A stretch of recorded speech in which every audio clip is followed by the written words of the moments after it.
I'm Tina Laster and you're at Laster Farm. You're actually in my kitchen tonight. We filmed one film today, and so I'm going to let you know what we're doing. I'm getting ready to can some chicken broth, and I'm going to let you know how I make my broth.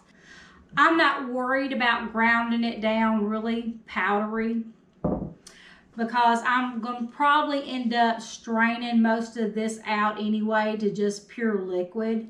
I may pick the chicken off the bone and I may add some of that into some of the stock, but let's get started. I like to put onions in my stock. Some people like to put celery or carrots in their stock, but I don't really care if I put that in mine, because I just like kind of the pure taste of the chicken. And I feel like once you put celery in there or carrots with that, I know some people say it makes a richer stock, but I just kind of like mine with the onions in it. And I also like to put turmeric in it. I don't put a lot of turmeric, just enough to give it a little bit of color. It kind of adds to it. So I'll put probably, this is, I'll probably put about a teaspoon in there. And all of these herbs I've grown here on the farm except for turmeric. All of these came out of our garden from last year. This is whole basil, and I will probably put in about a tablespoon of whole basil. And like I said, I'm not worried about it being ground really fine in here, because I will probably drain my stock. I don't like a lot of garlic, like I said, in my chicken stock. Probably put like, I don't know, probably a half of a teaspoon, just a little bit. And I also am going to put sage, probably about a teaspoon of it, but I don't like things real sagey. So, and then this is rosemary. I'm going to put in probably about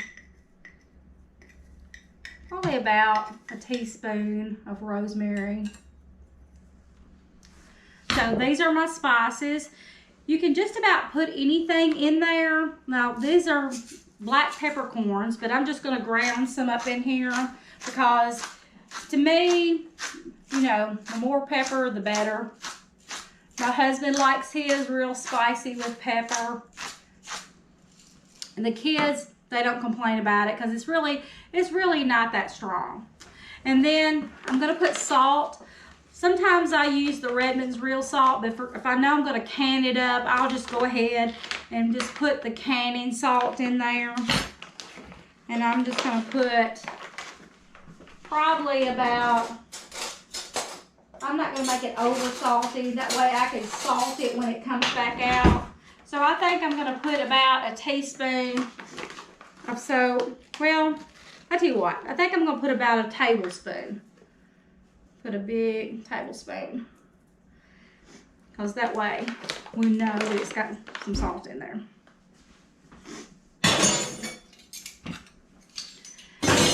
And I'm just going to give this a stir, mix it all up good. And we can always add more spices, you know, after this cooks through tonight, and I might get up through the night and check on it, and I might give it a taste test then, just to see if it needs any extra spices added to it.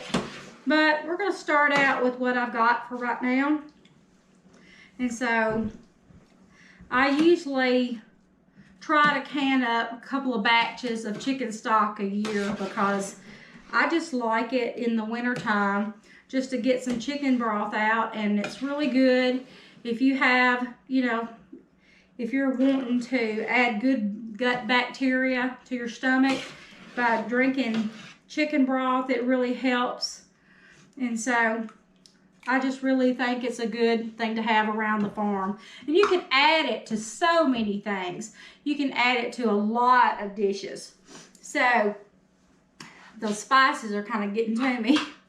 But anyway, I'm gonna put it on 350 and we're gonna let it cook for several hours.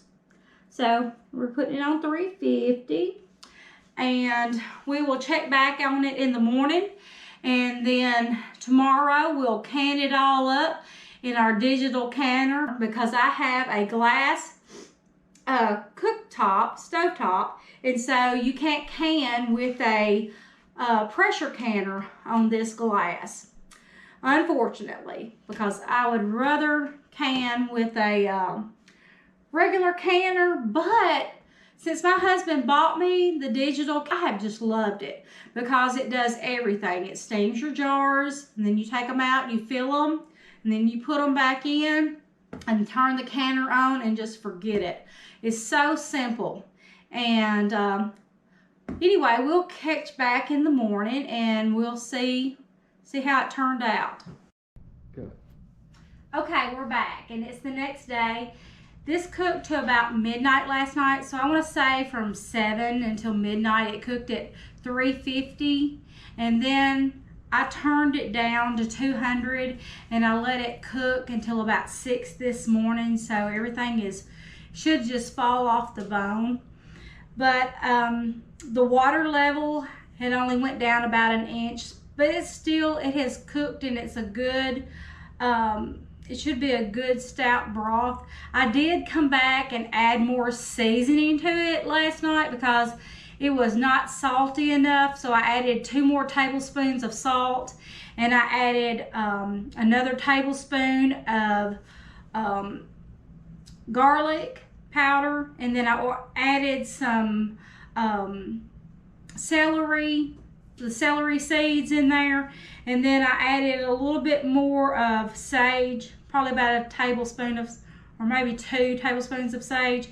It just seems like I had a lot of water in there, and it just really needed more flavor. You can still taste the chicken in it, the chicken flavor, but it still just needed something extra, because this broth, I'll be using it in stuff like rice and chicken, or or just using it for like a chicken noodle soup stock or chicken and dumplings. You could use it for that, or just any type of soup or anything that you can use chicken broth in.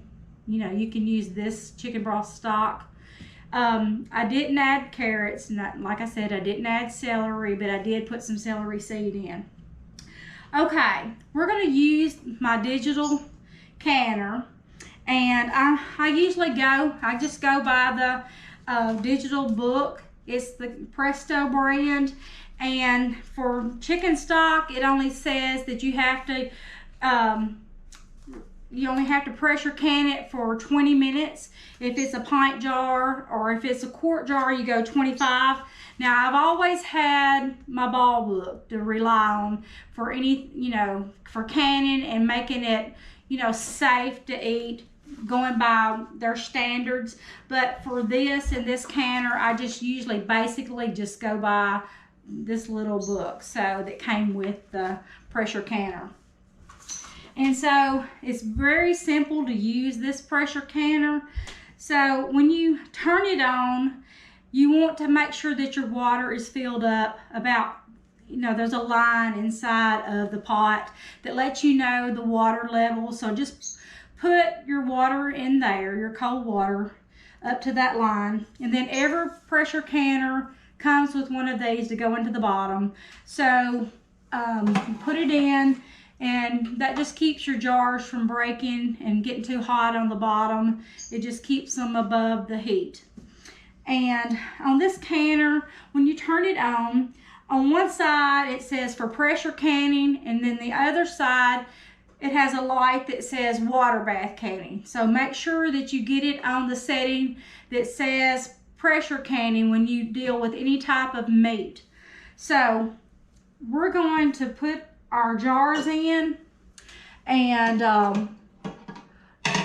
just bring this up to temp. I just try to put a little bit of water in each one of my jars. We are canning with pints today because it's easy for my kids to just take one of the pint jars and just add it to something, or, you know, just like when they're making macaroni and cheese or anything like that, they could add this to it if they wanted to. Or if they didn't want to put the cheese in it, they could just put the noodle in, and they could have like a chicken noodle soup. And you can even open a jar of my canned chicken and put in with it. Just a real quick meal for them. So what I'm going to do is, I've got the jars in. I'm going to put the lid on. It's very simple to put on. You just put it on. And you twist it till the little lines on the front line up. And then it has a little thing where you lock it in. Very simple.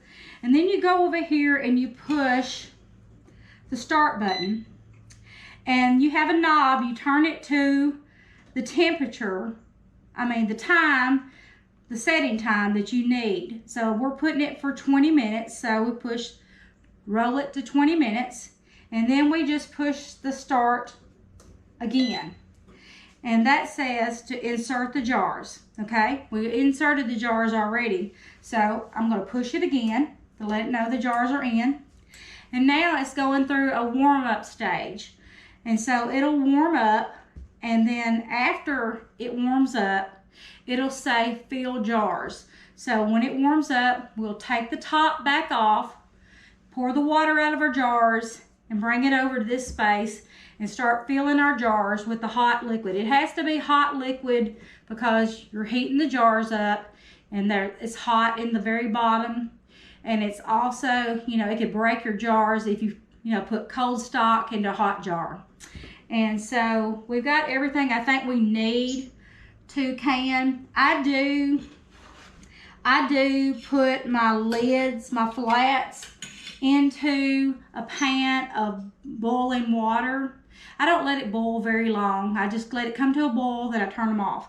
A lot of people say you don't have to do that with the new lids, but tried and true, I always warm mine up a little bit and activate that seal, so it'll be easy to put it on the lid and it'll get a great seal. Also, I have vinegar and water. It's a 50-50 mix, and anytime I'm canning with meat, anything oily, I will use a vinegar and a paper towel to rub around the tops of my jars after I put my liquid and my product into the jar. So all we have to do is just wait for this to heat up, and it shouldn't take too long, but we will be right back and we'll get started on the canning. Okay, the canner just beeped and it's time to take the jars out of the canner. So we just take the top off and just hold it away from you just in case there's some steam.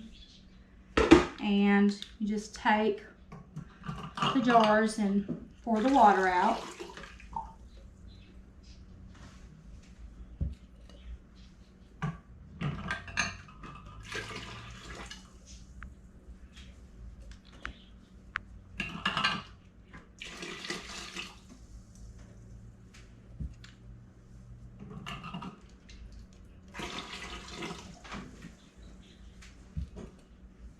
I think that this canner, I think it holds about 8 pints, and I think I get 5, maybe 6 quarts in here when I can with quarts. Yes, it's 8 pints.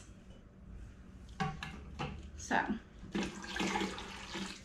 now it didn't hurt that there's a little bit of water down in the bottom. So okay, I have taken all of the chicken out of this, what I could.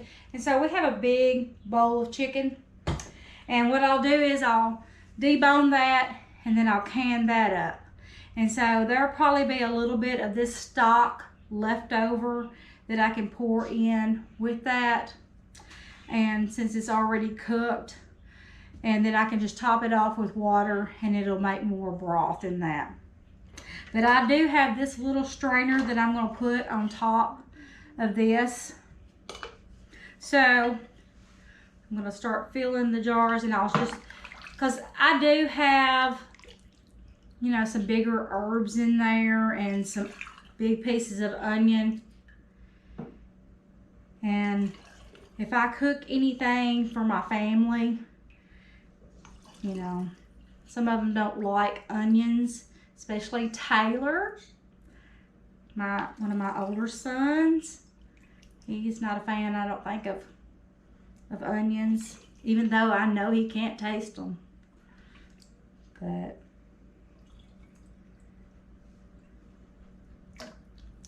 anyway, there's that one. And it's still, you know, it's a pretty color. You know, it's a rich broth. I mean, it has, I'm sure the bone marrow from the chicken is cooked in, and use the vinegar water, and then I'll take another towel and dry it off. And even my lids, even these lids, the flats, I like to take a paper towel and I like to wipe the water off, because I want to make sure that it has contact with the top. And these are hot jars, so you have to be careful not burn yourself. It's going to take a minute to fill these up.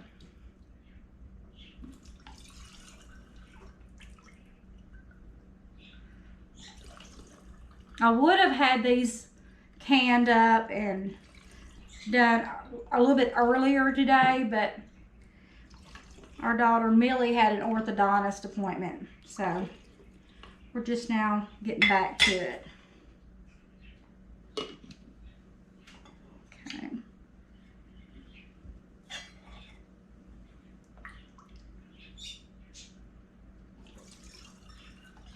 I mean, I like to take the broth, and I like to just use it like a clear soup. And this is great for if you've had like a fast of any kind, like a doctor's mandated fast or a fast from church. This is a great thing when you start back eating food, to start back with a broth, a beef broth or a chicken broth, because like I said earlier, that broth is great. It's really healthy for your gut. I mean, it's really, really great.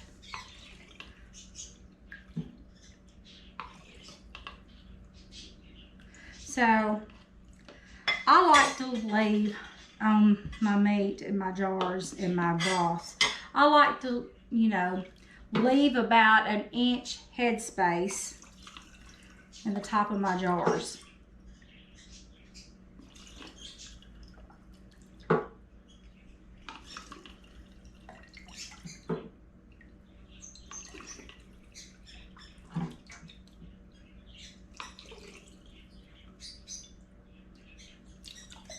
Whoops. Okay, let me go ahead and put the lids on these. Get these all cleaned up.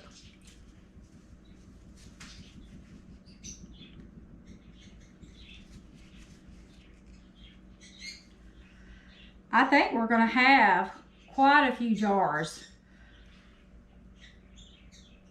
Quite a few.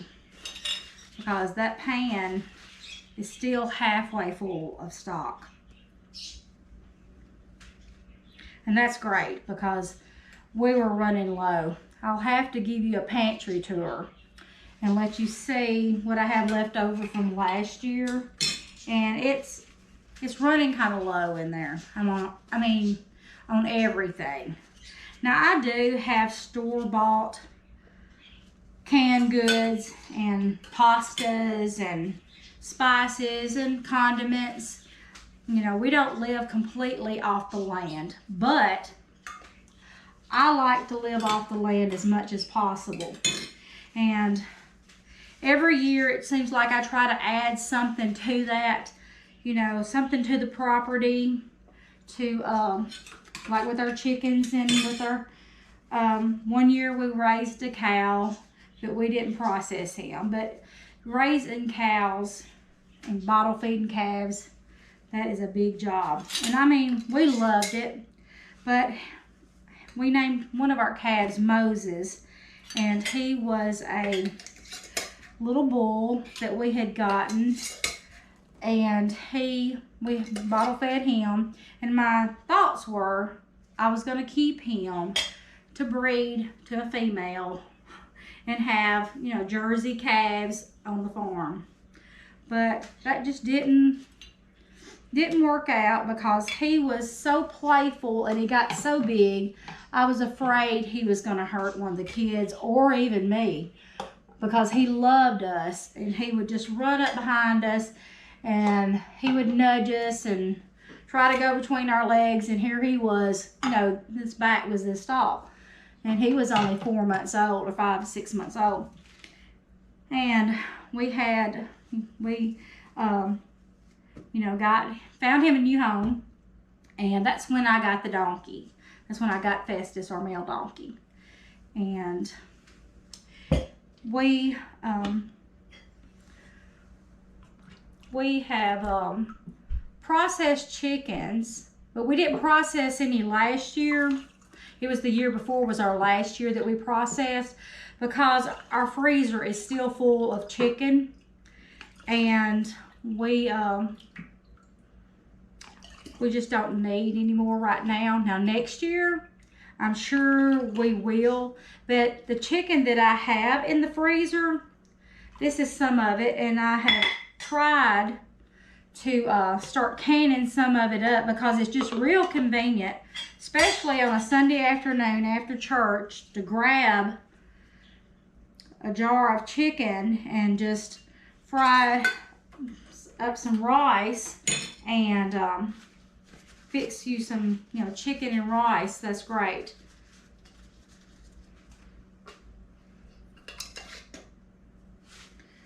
But I love having chickens around the homestead. I love having them for the eggs. And right now, our chickens, I let them out of the chicken pen. I felt sorry for them through the winter months. And I know, I'm sure there's predators. They're keeping an eye on them too. But so far, our little group is still hanging around. But if they're laying, they're not laying where I can find them. So as of right now, I think that they're not laying. But who knows? Come spring, we might find eggs everywhere.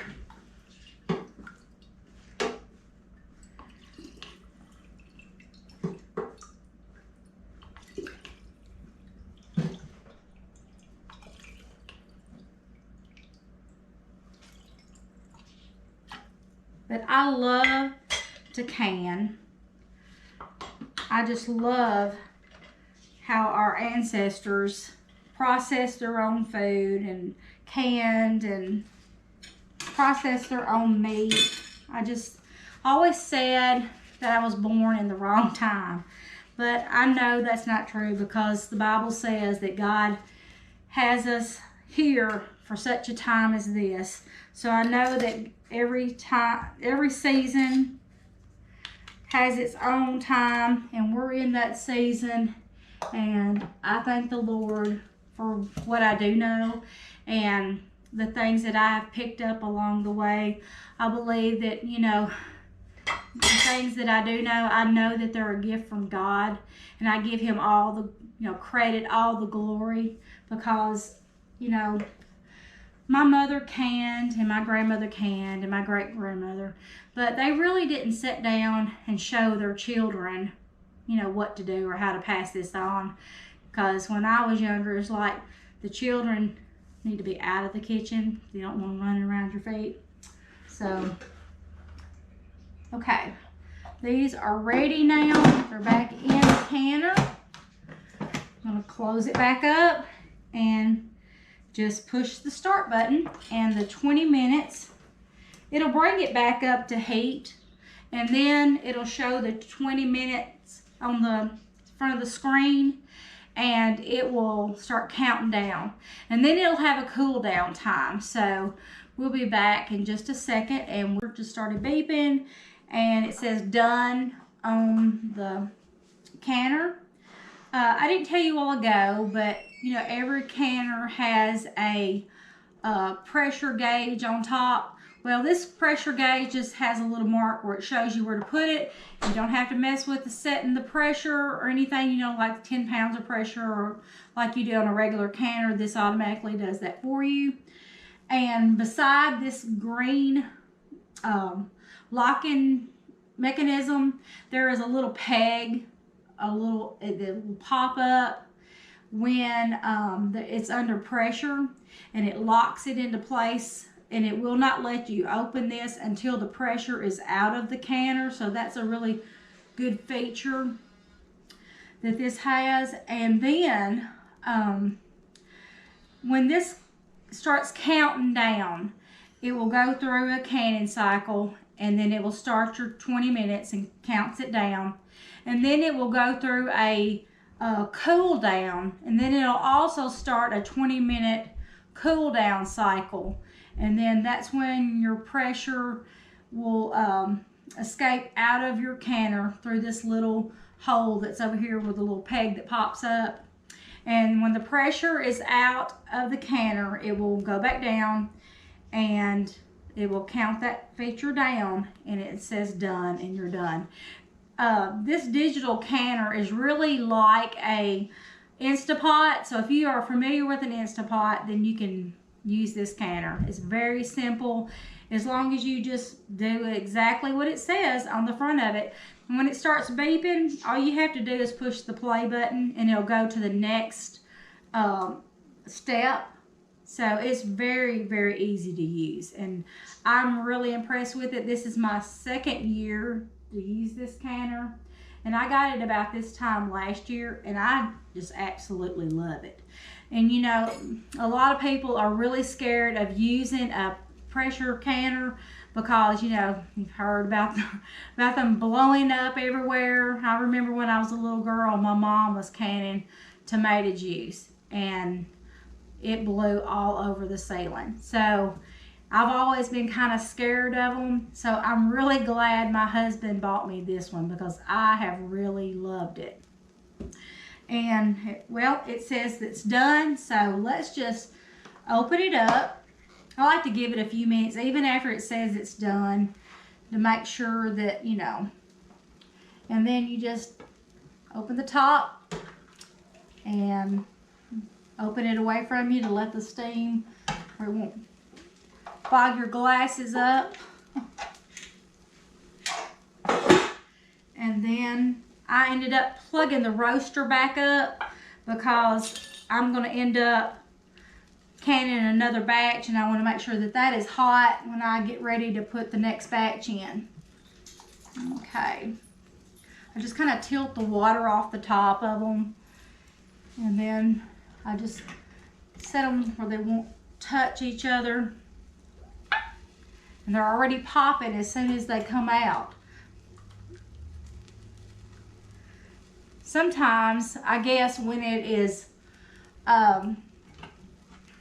cool in the house, I'm worried about, you know, bringing them out and then them busting or something. But it's never happened so far, and I hope it doesn't.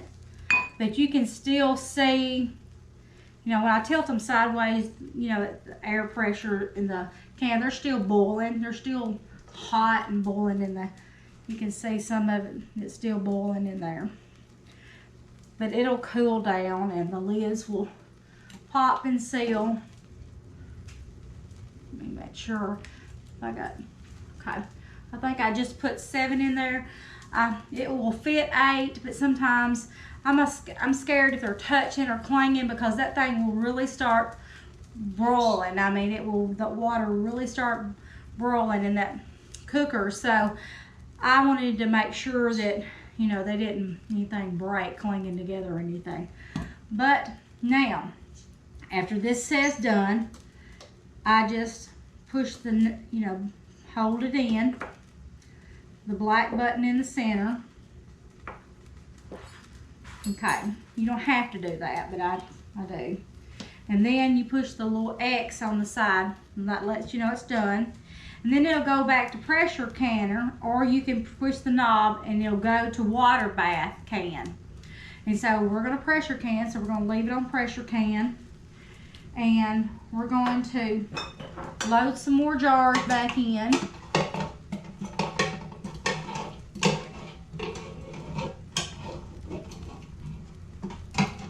We're going to get ready for the next batch.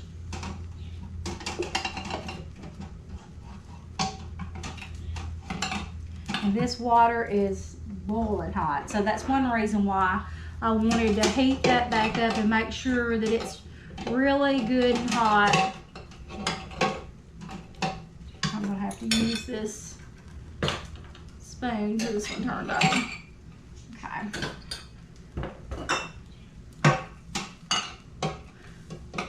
But, I mean, when you're canning quart jars, it may take 90 minutes from the beginning of your cycle to the very end to do one batch. And that does take a minute, but when you're doing something like 20 minutes, I think the cycle may go about an hour from start to finish.